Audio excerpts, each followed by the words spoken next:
What's up, guys? Welcome to Maths with Casting. Now let's have a look at question 7. All right, so question 7, it was a hyperbola function given by f of x is equals to 2 over x plus 1 minus 1. The first question there, 7.1, we're gonna do all of them up until 7.6. It says here, write down the equation of asymptotes of f. You will remember, guys, from the general function of hyperbola, the function is given by like that, p plus q. So therefore line of asymptote will be y is equals to q, and therefore x is equals to minus p. So now let's have a look at this one. This would be p, and then therefore this would be q.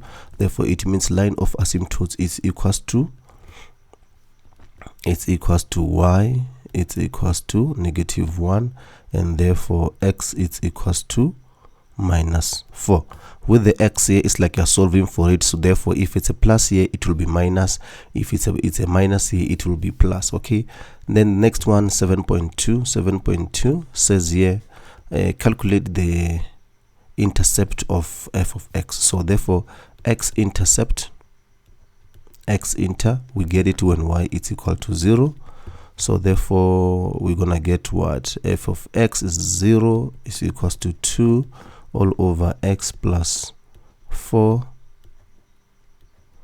minus 1. Then you take 1 to the other side, it's going to be 1. It's equals to 2 all over x plus 4. Cross multiply, this is as good as over 1. When you cross multiply here, you're gonna get x plus 4 is equal to 2. Therefore you take 4 to the other side,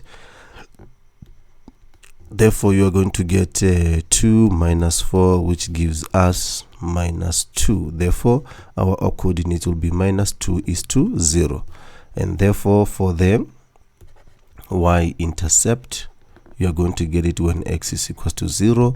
So therefore y-intercept, we get it when x is equals to 0. X is 0 here, plus 4 minus 1. Therefore if we were to put this in our calculator, it tells us that f is going to be -12. Okay, therefore our coordinates will be 0 is to -12. Right, and that's how you'll get y and x intercept. And then 7.3 said, sketch the graph of f, show clearly the asymptotes and intercept of the axis. All right, here we go. Oh, that line doesn't look like a line at all. Gonna take it out and then do it a little bit properly here. Here you go. All right, so what do we have here?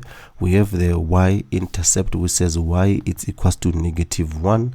So therefore here's y is -1 here, and then x is -4. Then I'm gonna put x -4 there.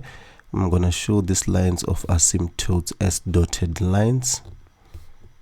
There you go, there they are as dotted lines in this curve, and therefore we have got -1 there. There you go, there's our -1, as you can see. This is the line, so as you can remember, is the lines where the graph is not supposed to touch. All right, so now let's see. Now they said we must draw the curve. I'm gonna show the x-intercept. X-intercept says y is equals to -2, so it's gonna be here -2, that's x, and therefore y is -half. -half is somewhere there. All right, so now let's draw the curve. I'm gonna draw it in a black color so that it looks different from what we have plotted here. So our graph would be like that. As long as the shape is fine, guys, and make sure that it doesn't touch, and therefore the other part of the curve will be just here. All right, and that's how your graph would look like in this case of a hyperbola. Let's move right along. We have got here the lines of asymptotes is given by -4 is to -1.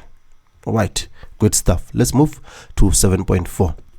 7.4 says, write down the coordinates of the image of the x-intercept if it is reflected about the axis of symmetry. Okay, let's go back the coordinates of the x-intercept if it is reflected above that line there of axis of symmetry. Okay, now let's come here and see. Okay, this is the coordinates here. Here is the x-intercept, is given by -2:0. So if this is reflected, let's have a look at the equation that they gave us there at 7.4. It says that y is equals to -x -5. So this is the negative axis of symmetry. So it means that it's got a negative gradient. So the one with a negative gradient will be moving like that. This one has a negative gradient of less than 0. The one with a positive is going to move like that. So now the coordinates here of x-intercept, if reflected along this line here, which is the line of axis of symmetry, if it's reflected along this line, so it's like you're taking this x-intercept, then you reflect it to come this side here. That's basically what you are doing in this case. So okay, if you were to reflect this, I don't know if you guys still remember, clockwise, anti-clockwise, 360 when you're reflecting the intercepts or the y and or the image of this. So you're just looking at this to come there. All right, so now if you were to do that, you take the reflection of this and then you rotate it to come here. You rotate it 180 degrees. You should be able to get the coordinates of here will then have to be -6:2. All right, so if you don't understand, guys, please let me know what you think, but this is how you would reflect it. So the other way of doing it is to calculate it algebraically. So please do it algebraically. Me, I did it as a reflection, and leave a comment on the comment section below if you are getting the same answer or you are getting something different. Or if you don't understand, I will make a video on reflections along the axis of symmetry, or also along the y and the x-intercept. All right, okay, here we go. So our answer here will be -6:2. All right. And then 7.5 says here, write down the range of y is equals to -f of x. So this is when you multiply the whole negative of x with a negative. So let's see now, f of x was given to us by 2 over x plus 4 minus 1. So what are they saying? Multiply everything by negative here to get this one. So if we were to multiply everything by negative here, we're going to get -2 all over x plus 4 plus 1. Okay, so now, so what is the range here? The range here would have to be everything that is on the y, all the numbers. So therefore it means it's going to be y is element of all real numbers, but y doesn't have to be equal to 1. All right, as it can be any number, but as long as it doesn't touch the line of asymptotes. All right, so now let's see here 7.6 says here, write down the transformation of f to g if. Okay, so now this is f. It was given to us like that, -1. So they are saying if this is g, write down in ways what happened here. Okay, negative. Okay, so if you were to look at this one, what they did here, you see now here it was a positive, it became a negative, multiplied everything by negative, right? So what happened here, they have reflected this function, our function, okay, because this is a. So as long as a is greater than 0, it means our graph is going to look like that. Okay, but if it's less than 0, this is how our graph is going to look like. If it's less than 0, our graph is going to be here.